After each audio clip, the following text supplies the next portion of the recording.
Donc, je vais vous expliquer concrètement comment on réalise une étude de fonds de prévoyance chez ADL, étape par étape. En réalité, il y a énormément d'analyses derrière une étude de fonds de prévoyance.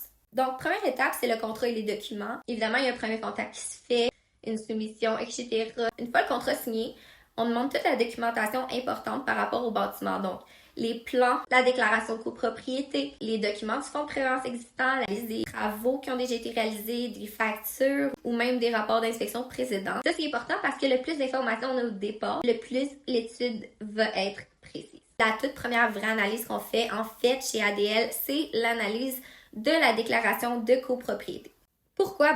Parce qu'on doit premièrement déterminer exactement quelles sont les parties qui sont communes à usage restreint et privatif. Parce qu'évidemment, dans une étude de fonds de prévoyance, on ne va pas inclure des éléments qui sont aux copropriétaires individuellement. On analyse toute la structure juridique du bâtiment et du syndicat avant même de commencer l'inventaire.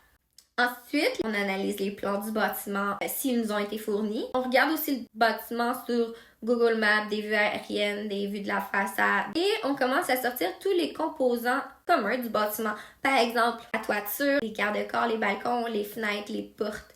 Il peut y avoir des systèmes électriques communs, les aires de stationnement, les drains, les revêtements, etc. Donc, tout ce qui appartient au syndicat doit être analysé. Ensuite, on montre tous les composants dans notre système d'analyse. J'ai développé mon propre logiciel, donc mon propre système de calcul et d'analyse pour mes études. Les durées de vie et les coûts de remplacement sont basés sur des standards reconnus dans l'industrie et sur des logiciels spécialisés utilisés dans le domaine de la construction au Québec. Donc, chaque composant va avoir une durée de vie théorique, un coût estimatif, un cycle d'entretien et un cycle de remplacement. Donc, la cinquième étape, c'est justement d'aller ajuster selon les travaux qui ont déjà été faits. Donc, évidemment, on ne va pas se fier seulement à l'âge du bâtiment. S'il y a des travaux qui ont été faits, par exemple, vous avez remplacé la toiture il y a 5 ans, la toiture n'aura pas la même durée de vie restante qu'une toiture originale. Donc, on ajuste chaque élément selon les rénovations, les travaux déjà faits, l'entretien qui a lieu et l'état réel du bâtiment. Ensuite, on va se préparer à l'inspection. Donc, avant même de se déplacer sur place, on analyse déjà les éléments qui vont nécessiter une attention particulière durant l'inspection. Donc, par exemple, si plusieurs composantes arrivent en fin de vie en même temps, ou s'il y a des signes potentiels de problématiques, ou s'il y a certains travaux qui risquent d'avoir un impact financier sur le syndicat, à ce moment-là, j'aurais déjà préparé mon analyse stratégique avant d'arriver sur les lieux. Ensuite, vient l'inspection du bâtiment. Ça, pour moi, c'est une étape extrêmement importante. Donc, tout ce qui appartient au syndicat. Et si j'ai besoin de confirmer certains matériaux, certains composants, ça peut se faire directement sur place. Par la suite, après l'inspection, on rédige le rapport d'inspection complet. Chez ADL, c'est la même personne qui réalise l'inspection, l'étude de fonds de prévoyance et le calendrier d'entretien. Donc, ça évite énormément d'incohérences. Souvent, dans certaines compagnies, une personne inspecte et l'autre fait les calculs et l'information peut se perdre entre les étapes. Ensuite, on fait la priorisation des travaux. Donc, on entre dans la partie stratégique de l'étude. C'est très important parce qu'une étude de fonds de prévoyance, c'est pas juste, OK, voici les dépenses.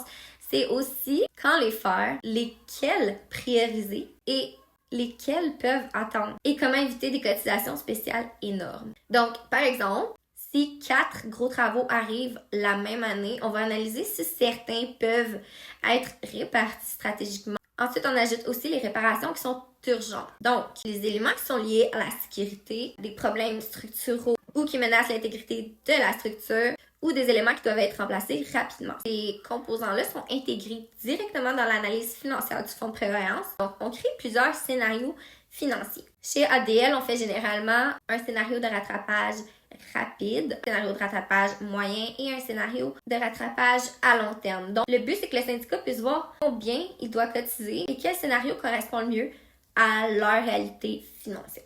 Ensuite, on a le calendrier d'entretien. Donc, automatiquement, notre système le génère et ça, c'est un de mes éléments préférés. Ça permet au syndicat de savoir quoi entretenir quand et à quelle fréquence. Donc, on remet le calendrier d'entretien en PDF et en Excel parce que personnellement, je trouve ça beaucoup plus pratique pour ajouter des notes, des suivis et des mises à jour dans le futur. Donc, c'est le seul document qui vous est remis en PDF et en Excel. Finalement, on envoie tous les livrables, donc soit le rapport d'inspection, l'étude de fonds de prévoyance et le calendrier d'entretien. Tout ça en PDF. Et on envoie aussi le calendrier d'entretien en Excel. Si vous avez choisi le forfait tranquillité, je réalise également une vidéo personnalisée d'environ 20 à 30 minutes où je vous explique toute votre étude en détail. Donc, au lieu de lire un énorme document d'une vingtaine, trentaine de pages selon la grosseur de votre syndicat, faites seulement écouter des explications ensemble, comme syndicat, et comprendre clairement les priorités, les dépenses, les risques et les recommandations. Donc voilà comment on réalise une étude de fonds de prévoyance chez ADL. Honnêtement, chaque bâtiment est tellement différent. Le but, c'est pas juste de produire un document obligatoire pour la loi 16. Le but, c'est de protéger votre bâtiment et d'éviter les mauvaises surprises. Et aider votre syndicat à prendre des bonnes décisions à long terme. N'hésitez surtout pas à nous contacter pour une étude de fonds de prévoyance de qualité. Bonne journée!